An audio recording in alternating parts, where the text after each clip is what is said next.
जब सांसें विचलित होती हैं तो मन अस्थिर हो जाता है, या मन अस्थिर हो तो सांसें अशांत हो जाती हैं। लेकिन जब सांसें शांत हो तो मन भी स्थिर हो जाता है और योगी दीर्घायु व प्रसन्न चित्त हो जाता है।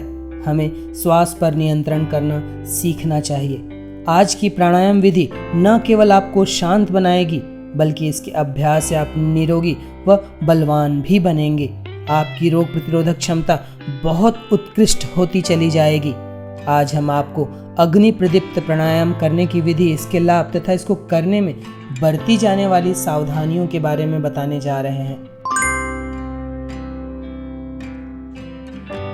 अनियमित दिनचर्या और खराब आदतों के कारण शरीर में कई रोग पनपने लगते हैं। यदि प्रतिदिन योग, प्राणायाम व ध्यान के लिए कुछ समय निकाला जाए तो न केवल शरीर निरोग बनेगा, बल्कि मन व आत्मा भी दिव्यता से भरते चले जाएंगे। अपने व्यस्त जीवन में कुछ समय इन जादुई यौगिक क्रियाओं को भी दें तथा शरीर स्वस्थ, मन प्रसन्न व आत्मा दिव्य बनाएं। जब भी आप इन यौगिक क्रियाओं का अभ्यास करें तो विशेष ध्यान दें। प्रसन्न चित्त अवस्था के साथ सभी तनावों को भूलकर वर्तमान में रहकर इन यौगिक क्रियाओं का अभ्यास करें, जिससे आपको लाभ दुगना मिलेगा। प्रतिदिन की नियमित यौगिक अभ्यास आपकी भागती हुई जिंदगी में एक नया आनंद ला सकती है। और सबसे जरूरी बात यह है कि नियमितता। जब भी आप कोई छोटे से छोटा या बड़े से बड़ा कार्य नियमित होकर करते हैं, तब असंभव कार्य को भी आप संभव बना सकते हैं। तो नियमितता के साथ इन यौगिक क्रियाओं का अभ्यास करें और खूब लाभ लें। तो सही ढंग से यौगिक क्रियाओं का अभ्यास करिए और अपना ही सहयोग अपने आप को उत्कृष्ट मानव बनाने में करिए। तो चलिए आज की यौगिक अभ्यास आरंभ करते हैं।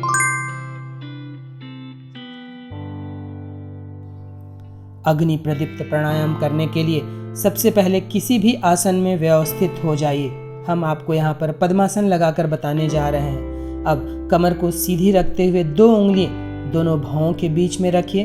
अब अंगूठे से दाएं नथुने को बंद करते हुए बाएं नासिका से तीव्रता के साथ श्वास लेते चले जाएं। इतना श्वास लेते चले जाएं कि कंठ से लेकर मूलाधार तक कोई भी जगह ना बचे। अब इस तरह श्वास लेकर इस श्वास को दम घुटते तक रोके रखिए। तब तक रोके रखिए कि पूरा चेहरा लाल ना हो जाए, या फिर आपकी आंखें ही क्यों ना लाल हो जाएं। जब दम पूरी तरह से छूटने लगे तब धीरे से श्वास को बाएं नथुने से ही छोड़ना है। केवल इस प्राणायाम का अभ्यास कर रहे हैं तो इसे 10 बार तक करें। अन्य प्राणायाम के साथ इसे 2 बार करना पर्याप्त होगा। जिन लोगों को ध्यान लगाना आता है वे आज्ञा चक्र पर अपना ध्यान लगाएं, तथा जिन्हें ध्यान लगाना नहीं आता वे दोनों भौं के बीच अपने ध्यान को स्थित करें। इस प्राणायाम को करने के लिए पद्मासन, अर्ध पद्मासन, सिद्धासन, स्वस्तिकासन, वज्रासन या सुखासन किसी भी आसन में व्यवस्थित हुआ जा सकता है। बस आपको ध्यान यह देना है कि आपकी रीढ़ की हड्डी सीधी रहे। शारीरिक रूप से असक्षम लोग जो सुखासन पर भी न बैठ पाएं, वे बिना हत्थे की कुर्सी पर इस तरह कमर सीधी रखते हुए भी इस प्राणायाम का अभ्यास कर सकते हैं। हस्त मुद्रा आपको ध्यान मुद्रा या ज्ञान मुद्रा में रखनी है, इसका विशेष ध्यान दें। एक हाथ आपके भौं के पास स्थित होगा तथा दूसरे हाथ से आपको हस्त मुद्रा जो लगानी है वह ध्यान मुद्रा या ज्ञान मुद्रा रहेगी। अग्नि प्रदीप्त प्राणायाम से शरीर की सभी अग्नि सक्रिय होती है। व्यक्ति की रोग प्रतिरोधक क्षमता अर्थात इम्यूनिटी आश्चर्यजनक रूप से बढ़ती है।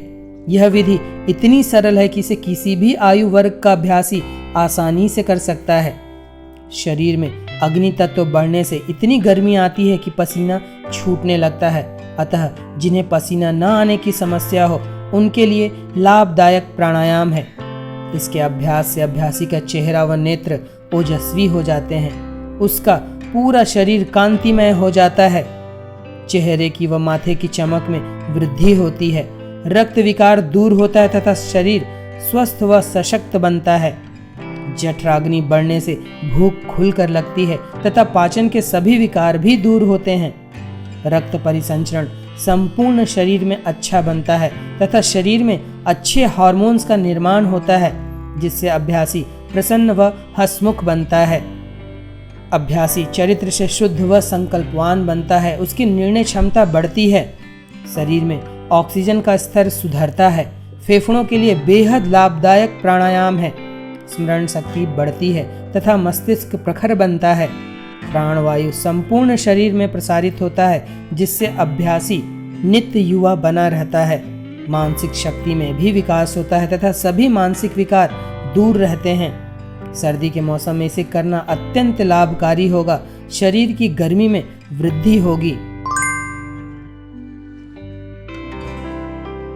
अग्नि, जिसका अभिप्राय आग से है, प्रदीप्त यानी जलना या प्रकाशमान होना। चूंकि इस प्राणायाम में शरीर की सभी अग्नि तत्व प्रभावित होती है, मनुष्य के शरीर में उपस्थित सभी अग्नि सक्रिय होती है, इसलिए इसे अग्नि प्रदीप्त प्राणायाम कहते हैं। अग्नि प्रदीप्त प्राणायाम के अभ्यास से शरीर की सभी नाड़ियों का शोधन होता है तथा शरीर के सभी चक्र तथा 7 मुख्य चक्र स्पंदित होते हैं, जिससे अभ्यासी को सभी चक्रों का लाभ मिलता है। कुंडलिनी ऊर्जा मूलाधार से सहस्त्रार की ओर ऊर्ध्वगामी होती है। इस प्राणायाम का अभ्यास सूर्योदय से पहले करें तथा खाली पेट ही इसका अभ्यास करें, इसका विशेष ध्यान दें।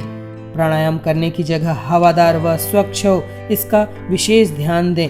उच्च ज्वर की दशा हो या किसी गंभीर बीमारी से पीड़ित हो तो इसका अभ्यास न करें।